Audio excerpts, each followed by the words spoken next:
ושמרו בני ישראל את השבת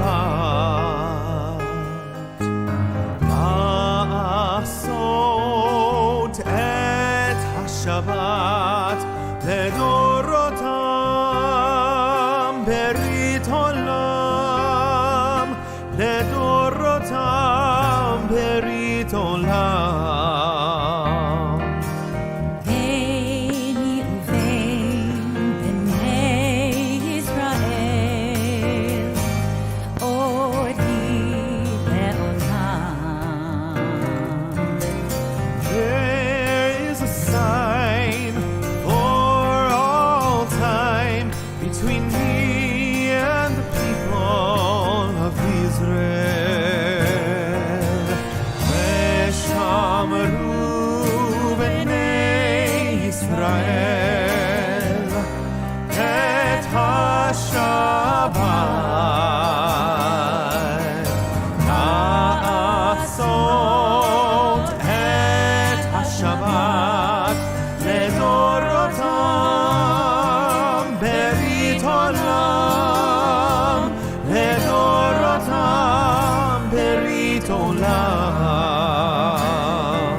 seventh day, God ceased from work and was renewed.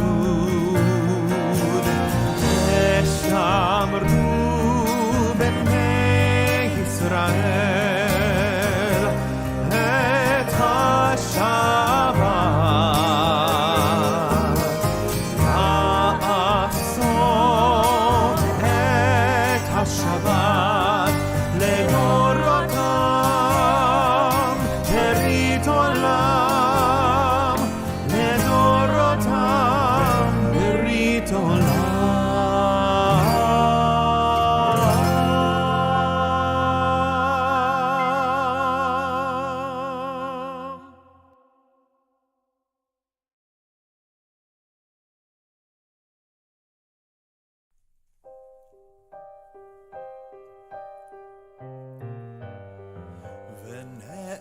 ונאמר והיה אדוני למלך על כל הארץ ביום ההוא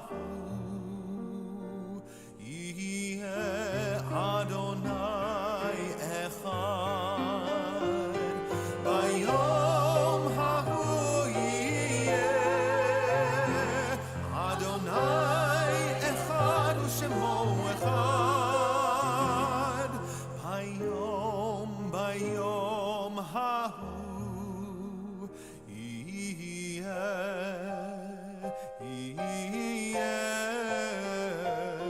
אדוני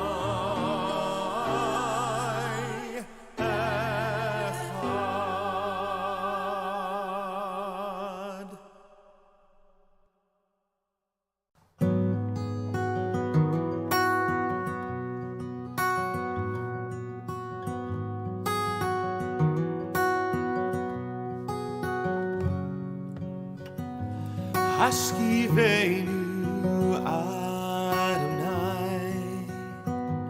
Eloheinu leshalom Hamideinu shomreinu lechayim Hashkivenu Adonai Eloheinu leshalom Hamideinu shomreinu lechayim Save us for the sake of your name. Shield us from hatred, sorrow and pain. Hashkivenu Adonai Eloheinu leshalom V'hamideinu shomreinu lechayim Spread the shelter of your peace over us. Guide us in wisdom, compassion, and trust. Hashkivenu Adonai Eloheinu leshalom V'hamideinu shomreinu lechayim lechayim lechayim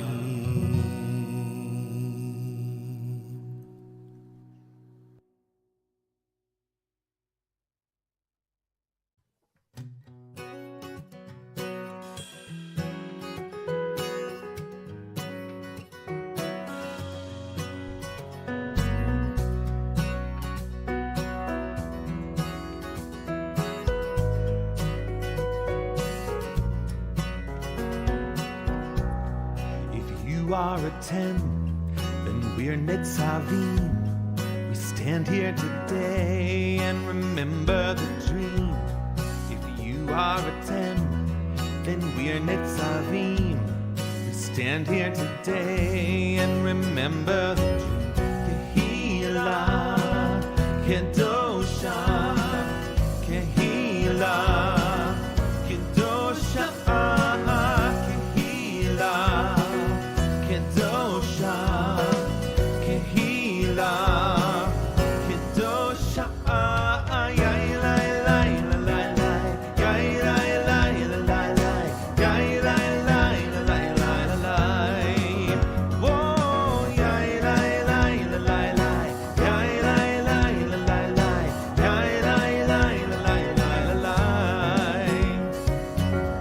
Each one of us must play a part. Each one of us must seek the truth. Each one of us must remember the pain. Each one of us, each one of us. Kehila, Kedosha, Kehila, Kedosha, Kehila, Kedosha, Kehila.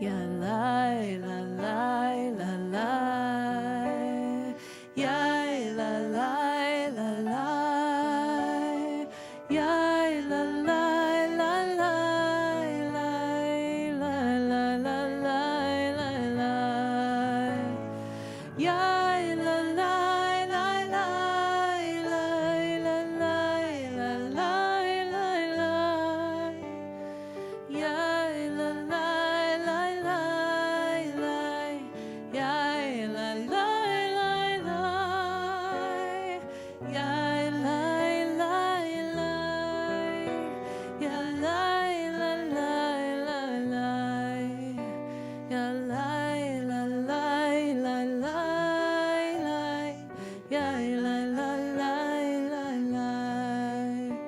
Hinei ma tov umanayim shevet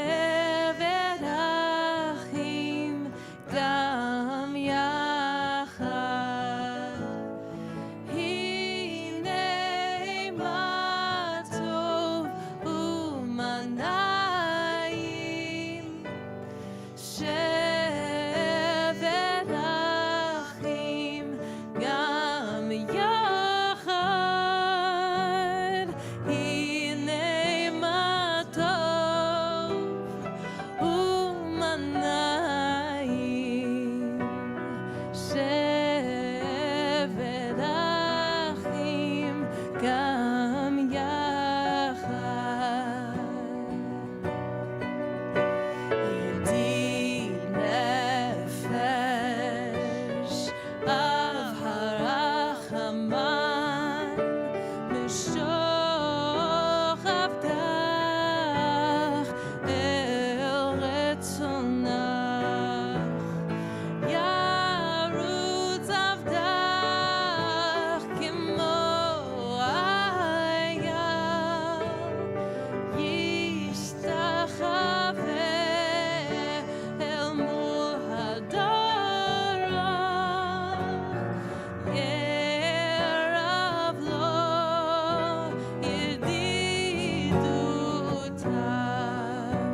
minofet tzuf bechol ta'am, ya lai la lai la lai, lai la lai la lai, lai la lai lai lai lai, lai la la lai lai lai, lai la lai lai lai lai, ya lai la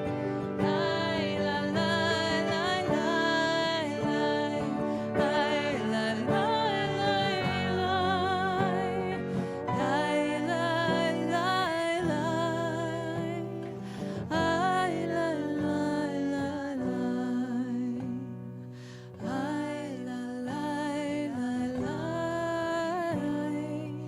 lai la lai lai lai lai, lai la lai lai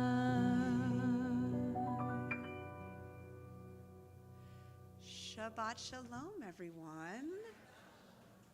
So I want to say thank you to and welcome our piano accompanist, either one. Okay, Chris Smallwood on piano, and our cantorial soloist sub tonight, Amber Eichmann, who many of you already know because Amber's been with us for multiple services, but we sent Cantor Josh abroad for a wedding, and we invited cantorial soloist Amber to be with us, and we are so delighted she is, so thank you for sharing your sound and your music. Now, at the risk of sounding like my 17-year-old daughter, I saw a meme on Instagram this morning that said the following. It said, I recently learned about a term called a glimmer, which is essentially the opposite of a trigger. Glimmers are those micro moments in your day that make you feel joy or happiness or peace or gratitude. Once you train your brain to be on the lookout for glimmers, the more these tiny moments begin to appear.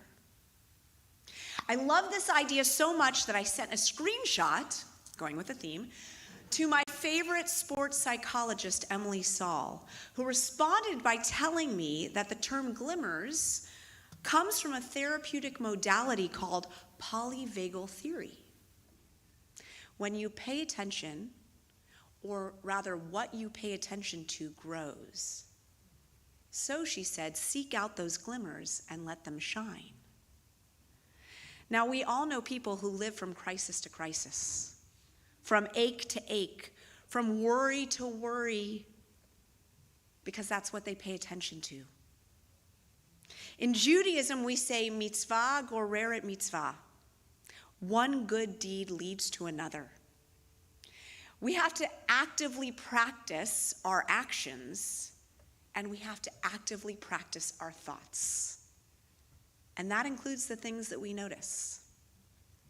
So let's begin our service tonight with the glimmer of the Shabbat candles. I'd like to invite Mac Kearns to come forward with his family to help light our Shabbat lights.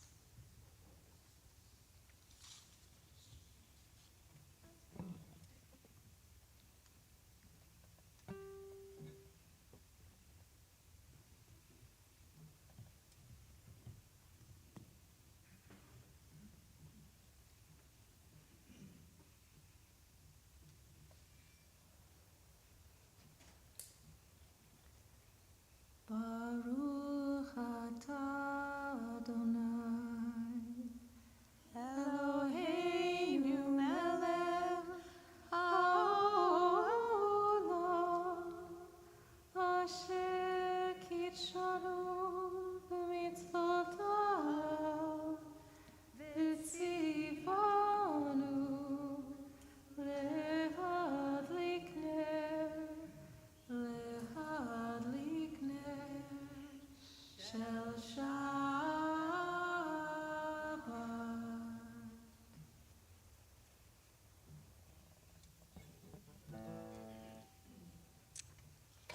All right, actually, Mac, you're going to come this way. And we are going to invite everyone to rise for the words of Hatzi Kaddish.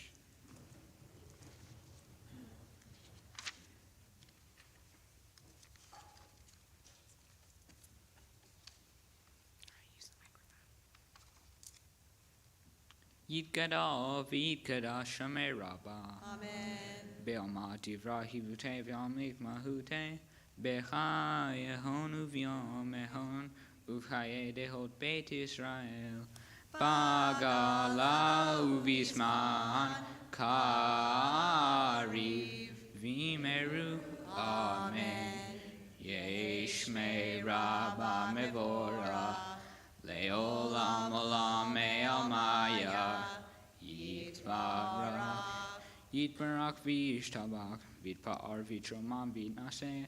Vitadar v'talel v'talal. Shemei dekudisha brich. Leinlan b'kol birhata v'shirata. Tush behata v'nehemata. Damiran belma v'meru. Amen.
We continue praying, thanking God, welcoming in Shabbat with the words of love, the words of Ahavat Olam.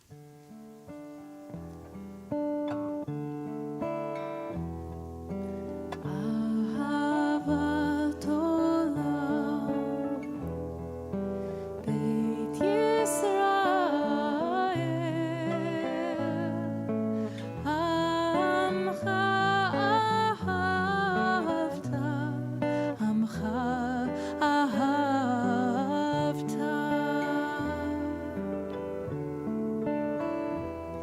תורה ומצוות, חוקים ומשפטים, אותנו לימדת, אותנו לימדת. על כן אדוני אלוהינו בשוכבנו ובקומנו נשיח בחוקיך ונשמח בדברי תורתך ובמצוותיך לעולם ועד, כי הם חיינו ואורך ימינו, ובהם נהגה יומם ולילה, נהגה יומם ולילה.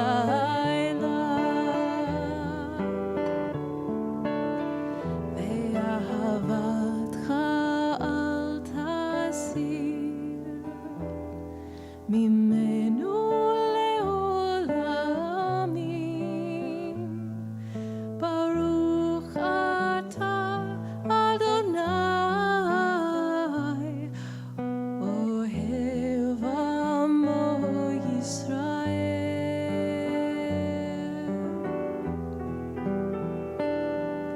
אוהב עמו ישראל.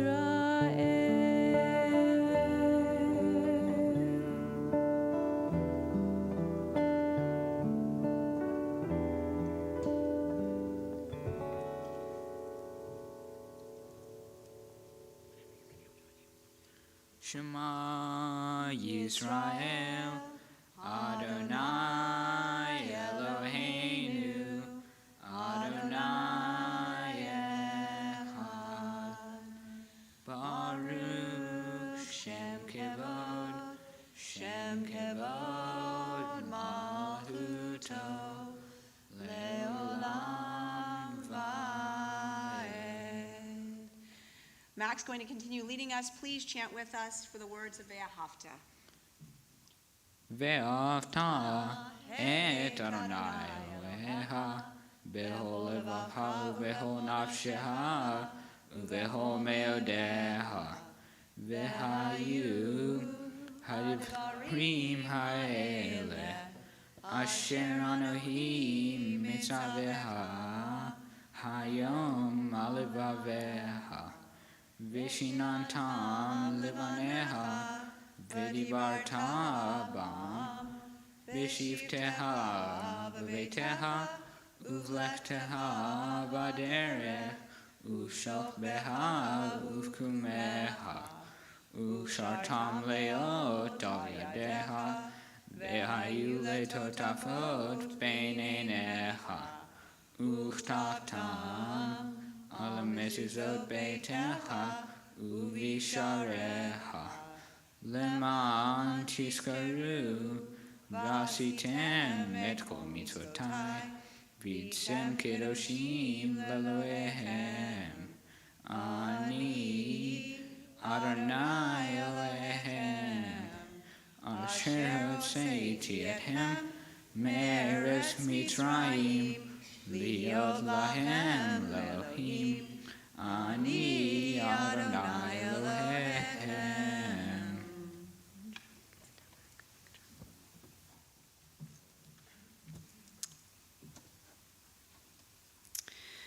So we're in the month of Elul, which is that Hebrew month that gateways us right up to the holidays. For clergy, it's both a time of introspection, as it's supposed to be, and a time of high anxiety. We've got a lot to do and a lot to produce, but it's an exciting time, and it's helpful for us to reflect as well. And I was thinking back, this idea of freedom, which is what our Micha Mocha prayer is about. I always come back to sort of one of my favorite teachings about this notion of freedom in Judaism, and it's not by one of our rabbis of the Talmud or even from the Torah itself. It's from the columnist writer David Brooks, who notes that there's freedom from and freedom to. And freedom from is what we're most familiar with, right? We think about like freedom from bondage, freedom from the things that tie us down, freedom from the things that keep us from seeing the glimmers in our life. But the Micha Mocha and what this holiday time and really the whole cycle of the Jewish year is meant to remind us about is the freedom to. Because Judaism is about commandment and obligation, but not the kind of obligation that keeps us from being free. It's the obligation that gives us the freedom to. The freedom to do things for others, the freedom to extend compassion to your neighbor, the freedom to commit yourself to something beyond yourself, like your community or your God or your family. So in the spirit of this month of reflection and introspection, remember, or perhaps we can be thinking about all the things that we are free to because of this beautiful tradition that is Judaism.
So prayers seek, in a few words, to reawaken our sense of awe, the glimmer. Prayers of thanks express gratitude for the miracles that are daily with us. So the question is often asked, well, then why are we so careless with miracles? Attention is a moral category, and to disregard the world is coarse and ungrateful. The cook wishes his dish to be savored, the artist her strokes to be cherished, and God wants us to be alive to what Emerson described as the unguarded epiphanies of every blessed day. The scholar Max Kadushin called the rabbis normal mystics. They were not lost in visions of another world. They were enchanted by the wonder of this world. They saw God not only in sunsets, but in stones. Not only in stars, but in the functions of the body. Commonplace things are not unmagical, they said, but they are often unnoticed. Chesterton spoke for normal mystics everywhere when he wrote, "The startling wetness of water excites and intoxicates me. The fieriness of fire, the steeliness of steel, the unutterable muddiness of mud I mean, how can mud be a miracle?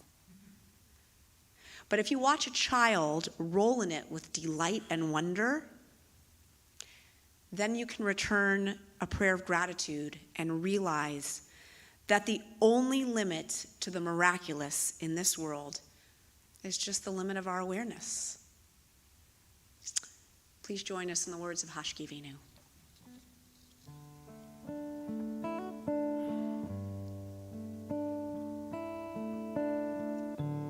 Hashkifeinu Adonai Eloheinu leshalom ve'hamidenu shomreinu lechaim. Hashkifeinu Adonai Eloheinu leshalom ve'hamidenu shomreinu lechaim. Hashkifeinu Adonai Eloheinu leshalom ve'hamidenu shomreinu lechaim.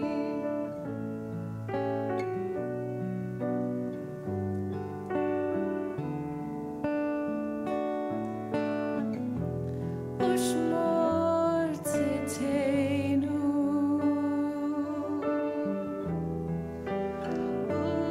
uvoreinu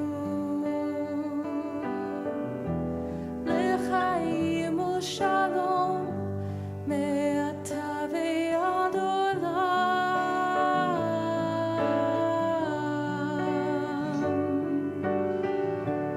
Hashkivenu Adonai Eloheinu leshalom v'hamidenu shomreinu lechaim.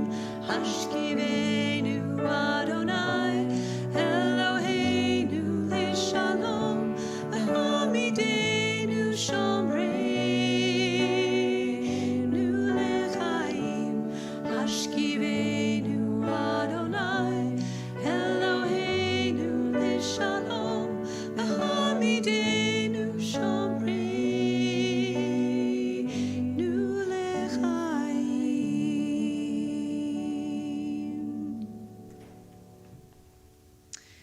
So we pause to think of those moments, those glimmers that we are celebrating on the Shabbat. So we can start with birthdays or anniversaries or other sort of milestone moments. I know Rick Urbano had a big birthday. Happy birthday, Rick. Anybody else have a birthday or anniversary? Mac, it's your birthday? Today? Today's your birthday? Oh, that's so exciting. It's your bar mitzvah this weekend and your birthday today. All right, good pick, Mom and Dad. Good pick on the date there. All right, happy birthday. Yom Haledet Sameach. Okay, what other simchas are we excited about? I see Phoebe, which always makes me happy. Hi, Phoebe. Marshall, did you have something? My son and his wife Danielle have just celebrated their 5th wedding anniversary. Oh, yay for them. 5th wedding anniversary. I love that. For those of you on live stream, not Rebecca and Marshall's 5th wedding anniversary. I've been a lot of stuff that happened in 5 flat years. That's great. That's really nice. Other simchas, other good things. Yes, Janet. Our daughter officially got her master's degree. Oh, Britton. All right. That's exciting. Nice. I love it. Other good things to share with the community. Mary. I started a new job that I thought was going to be fabulous, and it turned out to even be more fun. Great. I was nervous about what you were going to say. I was like, this is a simcha, Mary. These are celebrations. Did you not get the note? Okay. Okay, I'm really glad about that. Congratulations. That's really, really nice. Really lovely. I have a simcha to share. You guys are the first ones to experience, because today is day 1 with our new sound system.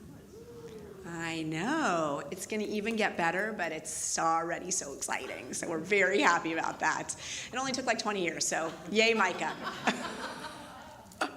It's like turning a cruise ship. Okay.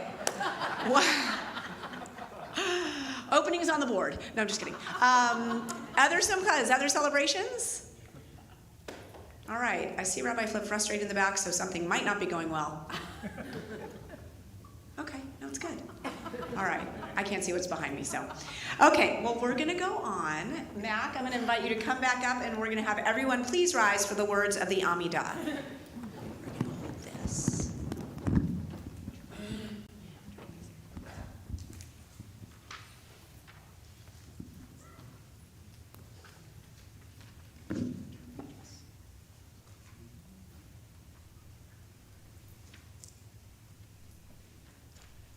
Adonai Sifatai Tifta Ufia Gitehilateha. Adonai, open up my lips that my mouth may declare your praise. Baruch atah Adonai, Eloheinu, Elohei Avotenu Imotenu, Elohei Abraham, Elohei Yitzchak, Elohei Yaakov, Elohei Sarah, Elohei Rivka, Elohei Rahel, Elohei Leah, Ha'el HaGadol, HaGibor v'Hanora, El Elyon, Gomel Chasadim Tovim, V'Konei HaKol, V'Zozker Chasdei Avot V'Imot, U'Mevi Gila Livnei B'neihem, L'man Shemo Be'ahava, Melech Choser Mashiach Malin, Baruch atah Adonai, Magen Abraham, Sarah, Atah Gibor Le'Elanai, Mechayeh HaKol Atarat Le'Hoshia, Morid Hatal, Mechayeh Chaim Be'Hesed, Mechayeh HaKol Be'Rachamim Rabim, Somech Nofli Ve'Rofeh Cholim, Umatir Asurim, Umekayem Nato, Lishenei Afar, Michamoch V'Ba'akirot, Umidomelach, Melech Meni, Umekayem, Umasmiach Yeshua, V'ne'eman atah Hayot HaKol, Baruch atah Adonai, Mechayeh HaKol. Atah kadosh shemcha kadosh, u'kadoshim b'kol yom yahallelu chasela. Baruch atah Adonai, Ha'el HaKadosh.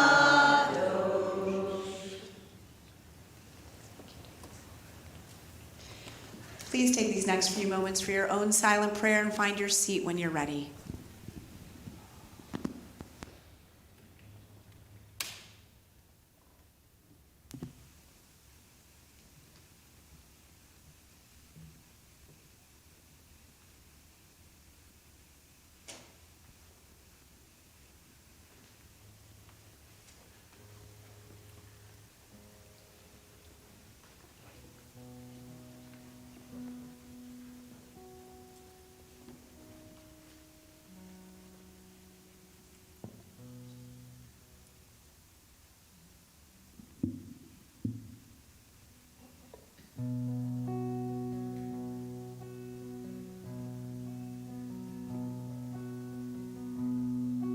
I've been searching for redemption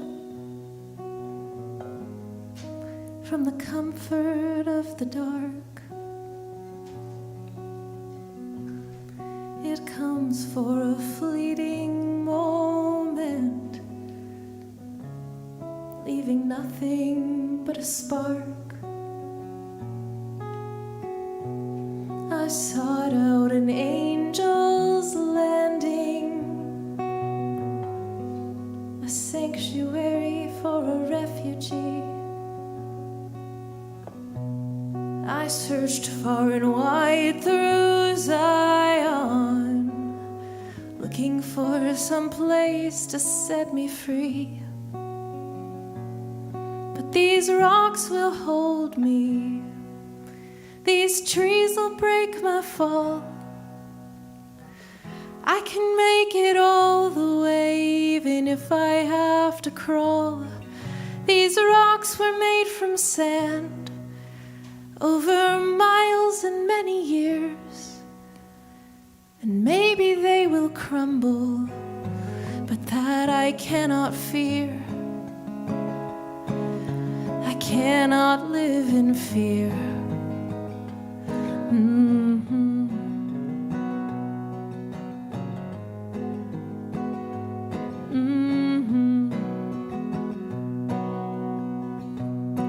There is pain inside the hollows. I pour my own into the cracks, and I don't know if I can make it, but there's no way I'm ever going back. All my past and all my vices lead me to where I am today. And if I break down on this mountain, let the wind carry me away. But these rocks will hold me, these trees will break my fall. I can make it all the way, even if I have to crawl. These rocks were made from sand over miles and many years, and maybe they will crumble, but that I cannot fear.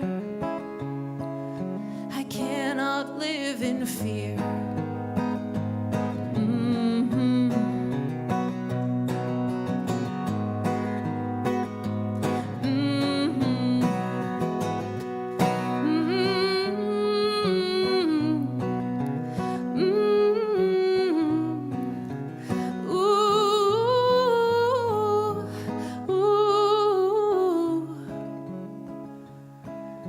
I cannot live in fear.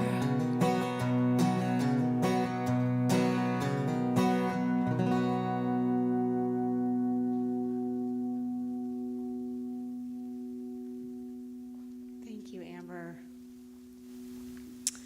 We think of those in our community in need of healing on this Shabbat. We think of Amy Drongowski, Ira Shivitz, Ebby Sandberg, John Mitchell, Clayton Ivey, Frank Timon, Sidney Rappaport, Baxter Overton, and Hillary Weinstein. Please share names you're thinking of as my hand moves around the room. Sherry Bond. Are they free? Liz Lazar. Elena Bell. Sarah Cohen.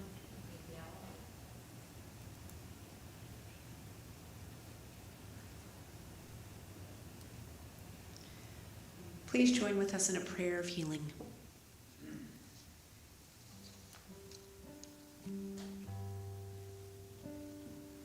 Mi sheberach avoteinu mekor habracha limotenu. May the source of strength, who blessed the ones before us, help us find the courage to make our lives a blessing, and let us say, Amen.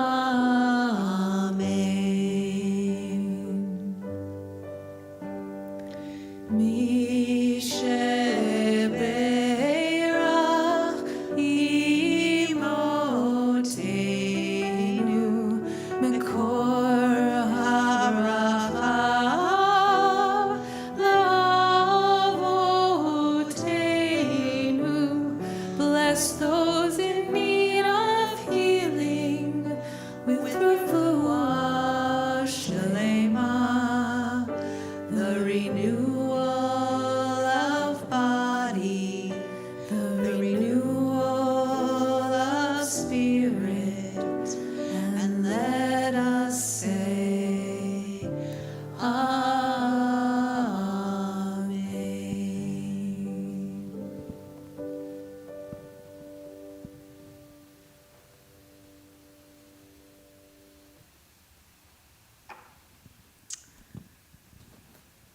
So in the movie Mary Poppins Returns, which I loved, we find Mary, the magical nanny, in the nursery with the Banks children singing these words.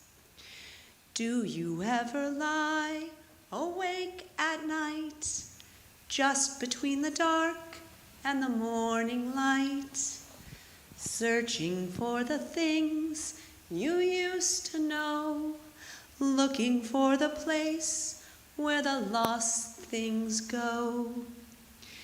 Do you ever dream or reminisce, wondering where to find what you truly miss?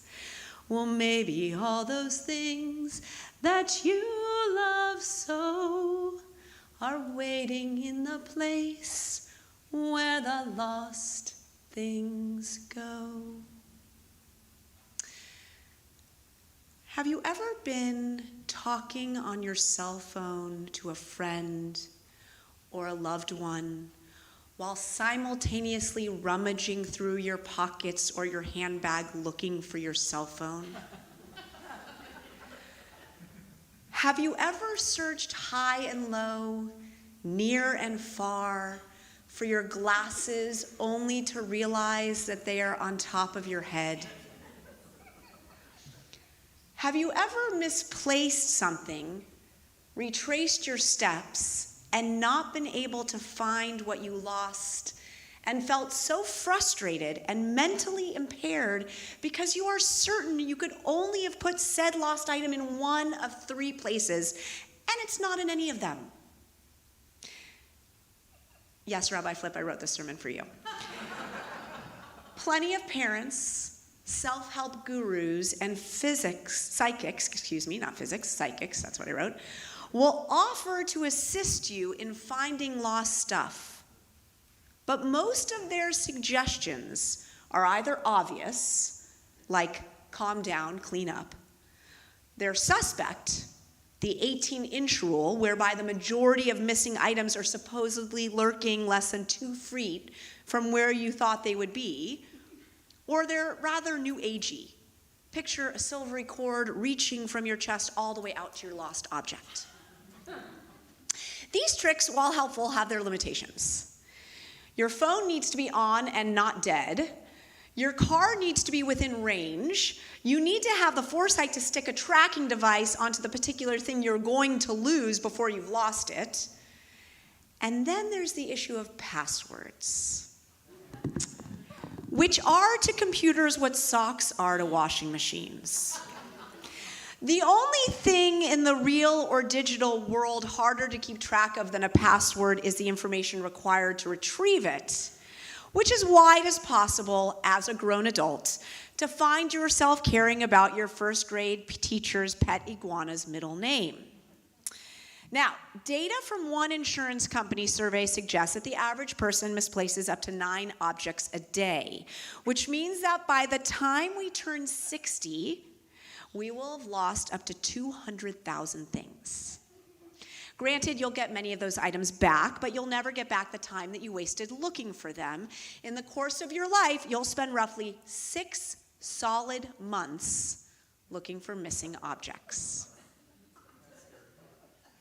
Now, Judaism has a great deal to say about lost objects, both in our Torah portion this week, Parshat Ki Teitzei, and the larger corpus of rabbinic literature. In Deuteronomy 22, that's our portion this week, it says, if you see your fellow Israelites' ox or sheep gone astray, do not ignore it. You must take it back to your peer. If your fellow Israelite does not live near you, or you do not know who the owner is, you shall bring it home, and it shall remain with you until your peer claims it. Then you shall give it back. You shall do the same with that person's donkey. You shall do the same with that person's garment. You shall do the same with anything that your fellow Israelite loses and you find. You must not remain indifferent. If you see your fellow Israelite's donkey or ox fallen on the road, do not ignore it. You must raise it together. Now, the Torah considers this imperative so significant that it's given twice, not just in Deuteronomy in this week's Torah portion, but also in the book of Exodus, as you see here on the screen. When you encounter your enemy's ox or ass wandering, you must take it back to him. The commentators go on to elaborate that one must not close their eyes to the lost object of another, even during a time of war. That is our duty, to restore the lost object. And if the owner lives far away, we have to safeguard the object until it can be returned. And according to the Talmud, in general, all one is obligated to do is inform the owner that you found his or her lost object. But you are not required to spend any of your own money to return the lost object unless you know for sure that you will be paid back. Let's pause here for just a moment, and let me ask you, and by the way, this is not rhetorical, just to let you know. Rabbi Flip, you have a microphone. I'm hoping you'll chime in with your thoughts. Why do you think that the Torah finds it imperative that we return lost objects even to our enemy? You can just give a little wave if you have a thought. Rabbi Flip's going to come around to you. We need to use the microphone for the people at home. Hi, people at home. Okay. Who's got a thought? Why do you think the Torah is so emphatic about the fact that we have to return lost objects, even if it belongs to our enemy? Anyone? Go ahead. Hold on. Steve? Well, perhaps because someday your enemy could become your friend. Ooh. Okay. One day your enemy could become your friend. Why else? Oh, we got another Steve here. Thou shalt not covet. Meaning? You should not want something that is not yours. So you find something that belongs to someone else, you can't keep it because it's breaking the 10th commandment. Okay, great. What else? Why else is it so important? Why do we have to return things? Why? I mean, it seems natural we should return something, but the Torah is really lengthy about it and then mentions it twice. So this is very important to God. Why?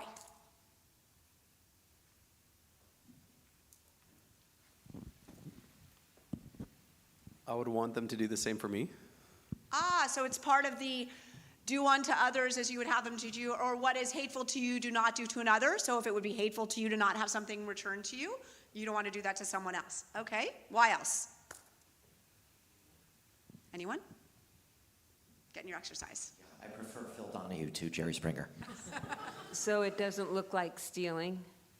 Because that would, again, okay, now we've got another of the top 10, right? So we don't want to look like a ganef. We don't want to be a thief. Finding something, not returning it, could be interpreted as stealing. Why else? What are the bigger implications? Yeah, Nicole, coming around. And she's back. I also feel like a ball boy at a tennis match. Maybe if we were always losing, all of us, losing this many things a day, it forces us to think about other people. Like, the items force us to think about someone other than ourselves. So the fact that we lose our own forces us to think about the perils of others doing the same. If we all help each other out, so much could get returned, right? Sort of this, okay. Anyone else? Why else? You know there's no right answer, right? They're all right answers. You're the sages. Anyone have an idea? Yeah, Ronnie. We've got Ronnie up here. Rabbi.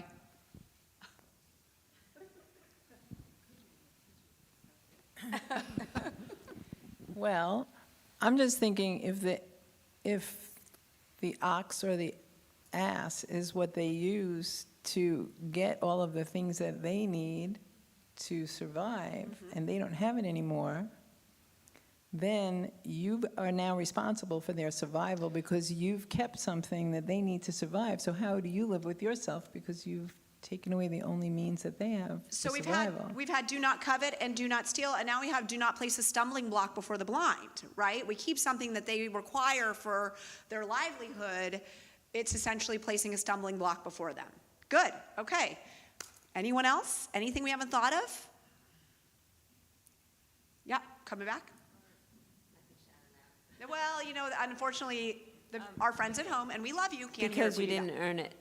Say again? Because you didn't earn it. It was never yours to begin with. You didn't earn it. Why do you get to keep it? Okay. Yep, Julie? Maybe because the person who lost it didn't really know it was missing to begin with. And if they had a bunch of them, and it was important, it's important to return it because they didn't know it was missing. They may be totally unaware, right? And later down the line, and then it'll have been so long, it could not even be restored at that point, perhaps. Yeah, that's definitely possible. All right, anybody else have a thought on this before we go on? Anything we're missing? Susan, that's okay. He's young. Nobody says that anymore. He can move. So you may lose something that has emotional attachment that somebody has, like an earring. Is this like a true story? Yes. Okay. Do you feel like you need to share more, Susan? Okay, no, Ronnie says no, you're good. All right. Well, here's the thing. It's easy to ignore lost property. That's what our rabbis understood. Because no one would ever know. Right? No one would know. But the Torah and Jewish law requires a finder to go out of their way, even if it's difficult or inconvenient, and even if no one would know the difference. And this is the crux of the Torah's lost property law. Though it would be easy to do nothing, we can't remain indifferent. I'll say it again because it applies everywhere. Though it would be easy to do nothing, we are not permitted to remain indifferent. In rabbinic thought, the obligation to return one's lost object is not limited to material goods. If there's an obligation to restore one's property, there's certainly an obligation to restore one's life. Indeed, the rabbis read into our verses the obligation to heal another, even to practice medicine. And medical professionals in the room, and I know there's a bunch of you, will appreciate this.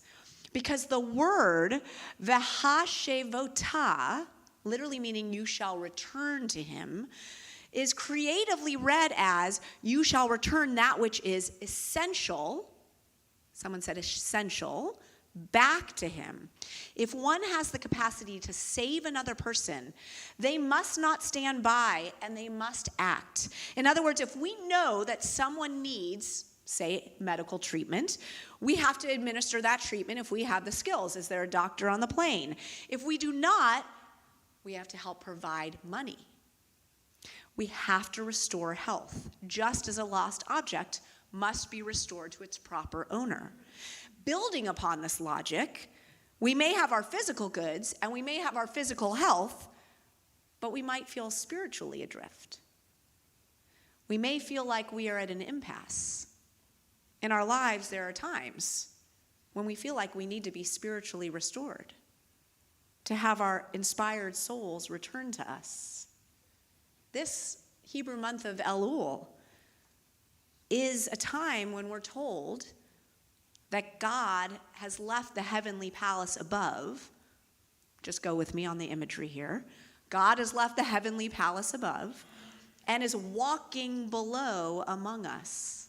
Jeffrey's like, all right, I'm done with the sermon at this point, I can tell. But just as we must respond to lost property, lost animals, ox, donkey, God responds to God's lost sheep, and that's every single one of us at certain points in our lives. The sages believe that God does not ignore us, but rather provides us opportunities during this introspective pre-holy day time to return, to find ourselves. In blowing the shofar, God, as it were, announces that something is lost, and that thing is our higher soul and sense of self, which has just gone adrift. If we feel lost, God has given these 40 days to reclaim ourselves. Our souls can find their rightful owners. And so too, we may feel well ourselves, but we know others who are suffering, who are not themselves. If we can help, we cannot turn the other way, but we have to lift another up in every way we can. The verb to lose has its roots in sorrow. It's related to lorn in forlorn. It comes from an Old English word meaning to perish, which comes from a still more ancient word meaning to separate or cut apart. The modern sense of misplacing an object appeared later, in the 13th century. 100 years after that, to lose acquired the meaning of failing to win. In the 16th century, we began to lose our minds, and in the 17th century, our hearts. The circle of what we can lose, in other words, began with our own lives and one another and has been steadily expanding ever since. In consequence, loss today is a supremely awkward category, bulging with everything from mittens and socks to life savings to loved ones, forcing into relationship all kinds of wildly dissimilar experiences. Many people want to know on one foot what it means to be a Jew, whether it is material, physical, or spiritual. To be a Jew is to be someone who restores. A Jew looks at the world and sees a world of lost goods and strives to return those goods to their natural owners. We live in a world full of losses, so it's only too easy to pretend that we don't see. But our Torah, like the shofar, is a clarion call sensitizing ourselves that when we see losses, we have to do our best to restore. The act of restoration is the ultimate expression of chesed, of kindness. And just as God affords us kindness, we afford that kindness to others. So please rise now for the shofar call during this month of Elul.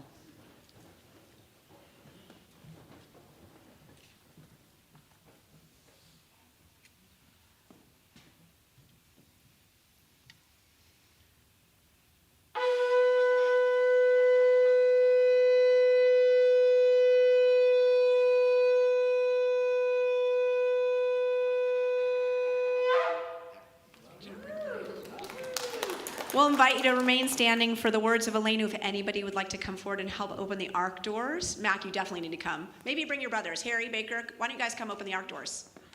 All right. Great. Show them what to do. Hi, guys.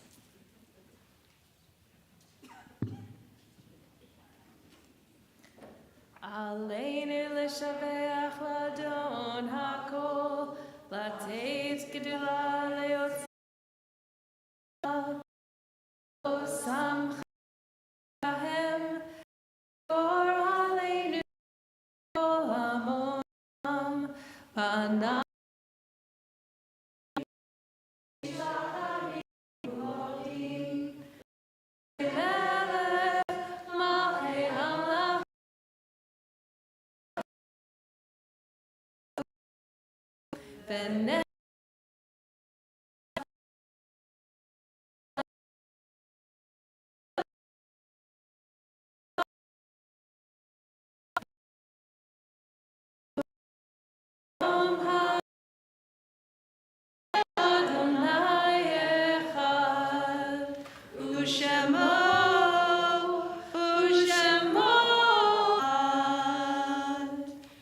Remain standing as we honor those whose yard sites fall on this Shabbat. We think of Anna Crowdemer, Ben Jacobs, Benjamin Barnett, Bernard Bernie Bublik, Bertram Humble Chalfont Jr., Edward Claremont, Florence Bain Eskind Zucker, Fred Landsman, Gloria Landsman, Harriet Kavinsky Bubis, Helen Lubell, Herbert Abelman, Jack Magestro, and Marcia Frank. We continue mourning for David Alberts, Zachariah Gindi, Trudy Levy, Charles Strobel, Mimi Michelle, Issa Stenzel Burns, Joan Harshman, Ralph Gordon, Jeffrey Davis, Harvey Spark, Donald Pillen, Sam Nickel, Ann Norman, Rudy Saperstein, June Landsberg Weinberg, Marilyn Brenda Otis, Evelyn Deekhouse, Hallie Scruggs, William Kinney, Cynthia Peak, Catherine Kuntz, Mike Hill, Stephen Bender, Janet Wallach, Mark Siegel, Sonia Gitchner, Scott Peters, Henry Krakauer, Lynn Davidson, Avi Poster, Wayne Ritt, and Jacqueline Glassner. If I've not mentioned the name of a loved one, please do so at this time.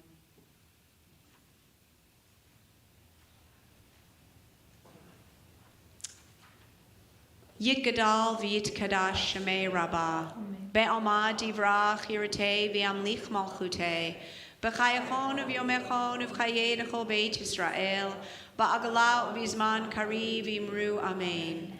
Yehei shmei rabbah mevorach le'olam olmei almaya, yitbarach v'yishtavach v'yitpa'ar v'yitromam v'yitnaseh, v'yitadar v'yitaleh v'yitalal shemei d'kudashah barichu, La'ela min kol birchata v'shirata, tushvekata v'nechamata, da'amiram be'alma v'imru amen.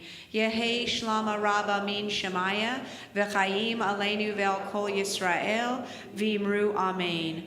Osei shalom b'mromav, hu ya'aseh shalom, aleinu ve'al kol Yisrael, V'imru amen. Zichronam livracha, may the memory of our loved ones be every day for us a blessing. And together we say, amen. So, I believe shortly you will receive your High Holy Day messenger, and it will have all sorts of information about the High Holy Days. So please pay good attention. If you are a member of the congregation, your security pass will be coming. If you are not a member of the congregation, we still hope that you will join us for the holidays. There will be a different security for you to go through, but it does not mean you should not show up and come. We hope that you will.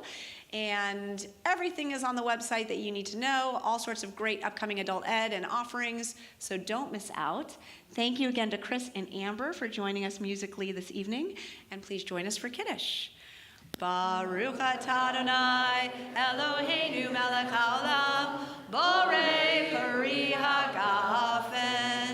Baruch atah Adonai Eloheinu melech haolam, asher kiddushanu b'mitzvotav v'ratzavanu v'shabbat kodsho ve'ahava uratzon hinchilanu zikaron lema'aseh v'reishit ki hu yom tehila lamikraye kodesh zecher letziat mitzrayim kivanu v'charta ve'otanu kidashta mikol hamim v'shabbat kodshecha be'ahava uvratzon hinchaltanu baruch atah Adonai mekadesh hashabbat l'chaim. Thank you to the Kearns Cantro family for hosting our pre-neg tonight, and Mazel Tov in advance, Mac, on tomorrow morning. And if anybody would like to be here to see Mac read beautifully from the Torah, services begin at 10:30.